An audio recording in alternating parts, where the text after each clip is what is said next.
매일 새벽 5시. 세상은 아직 어둠 속에 잠겨 있지만 이 집의 불은 먼저 켜집니다. 한 남자가 조용히 부엌으로 향합니다. 커피포트에 물을 올리고 어제 정리해둔 약통을 다시 확인합니다. 그의 하루는 그렇게 누구보다 먼저 시작됩니다. 이 남자의 아내는 12년 전 알츠하이머 진단을 받았습니다. 처음엔 자주 깜빡이는 것 같았고 그 다음엔 냉장고에 양말을 넣어두기도 했습니다. 그리고 어느 날 그녀는 자신의 아들을 다른 사람이라 부르기 시작했습니다. 우리 민수 왔네. 그 말에 남편은 웃었지만 그 웃음 뒤로 얼마나 많은 혼란과 슬픔이 있었는지는 그 누구도 알지 못합니다. 그날 이후 그는 아내의 기억을 대신 기억하기 시작했습니다. 사진첩을 꺼내 결혼식 사진을 들여다보고 젊은 날의 영상들을 함께 틀어봅니다. 아내가 웃지 않아도 말을 하지 않아도 그는 그 순간을 매일같이 반복해 보여줍니다. 혹시 기억이 돌아올지도 모른다는 희망 때문이었을까요? 아니면 잊힌다고 사라지는 것이 아니라는 걸 믿고 싶어서였을까요? 그는 하루에도 수십 번씩 이름을 부릅니다. 아내는 대답하지 않지만 그는 멈추지 않습니다. 여보, 아침이야. 눈 떠볼까? 이제 약 먹을 시간이야. 자, 천천히. 그가 들려주는 이 작은 문장들은 어쩌면 스스로를 놓치지 않기 위한 주문 같기도 합니다. 그녀는 식사 중에도 자주 멈춥니다. 숟가락을 들었다가 그대로 내려놓고 멍하니 바라봅니다. 음식을 씹는 법도 있고 입에 넣은 채 가만히 있을 때도 많습니다. 그럴 때마다 그는 한 숟가락 조심스레 떠넣어줍니다. 조금이라도 편안하게, 조금이라도 천천히. 화를 낸 적은 단 한 번도 없습니다. 그는 말합니다. 내가 이 사람한테 받은 게 얼마나 많은데요. 사람들이 안쓰럽다고 하지만 전 오히려 감사해요. 식사가 끝나면 마당을 한 바퀴 걷습니다.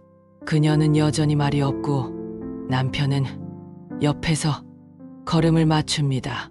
그러다 문득 그녀의 입가에 아주 작은 미소가 번집니다. 아무 말 없이 아주 짧게. 그는 그 순간을 매일 기다립니다. 단 3초의 미소를 보기 위해 나머지 23시간 57분을 견뎌냅니다. 누군가는 말합니다. 기억이 사라졌는데 뭘 위해 그렇게까지 하시냐고. 하지만 그는 말하지 않습니다. 말한다고 다 이해할 수 있는 건 아니니까요.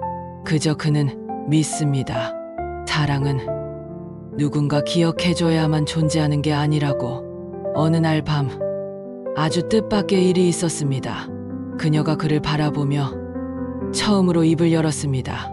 이 사람 참 따뜻하네. 그날 그는 아무 말도 하지 않았습니다. 다만 불 꺼진 방 안에서 소리 없이 울었습니다. 그 말은 무려 6개월 만에 들은 문장이 된 말이었습니다. 그는 하루도 빠짐없이 일기를 씁니다. 아무도 읽지 않을 그 노트를 매일같이 꺼내어 하루를 기록합니다. 오늘은 발톱을 깎아줬다. 손을 잡았더니 손을 꼭 잡아줬다. 고맙다. 여보. 그는 그 일기장을 기억의 창고라고 부릅니다. 아내가 잃어버린 기억을 하나씩 대신 담아두는 곳입니다. 밤이 되면 그는 책을 읽어줍니다. 아내는 알아듣지 못할 수도 있고 혹은 듣지 않을 수도 있습니다. 하지만 그는 매일같이 책을 펴고 또박또박 읽어나갑니다. 당신은 잊었지만 나는 잊지 않아요. 당신이 내게 어떤 사람이었는지를. 사랑이란 무엇일까요? 기억해주는 걸까요? 아니면 기억하지 못해도 곁에 남아주는 걸까요? 그는 지금도 아내의 이름을 부릅니다. 매일 아침, 매일 저녁, 그 이름이 더는 돌아오지 않더라도 그는 그 이름을 부릅니다. 사랑은 끝나지 않았다는 걸 증명하듯 매일같이 그는 아내의 기억을 대신 살아주는 사람입니다. 세상은 그를 보호자라 부르지만 그는 자신을 그저 여전히 사랑하는 사람이라 말합니다. 오늘도 누군가는 조용히 사랑을 지켜내고 있습니다. 소리내지 않고 드러내지 않고 아무도 몰라도 묵묵히 이 이야기가 닿기를 바랍니다. 지금 누군가를 사랑하고 있는 당신에게 사랑이란 말이 가슴속에 오래도록 남기를 바랍니다. 이 영상이 감동적이었다면 당신의 좋아요와 공유가 또 다른 누군가의 위로가 됩니다.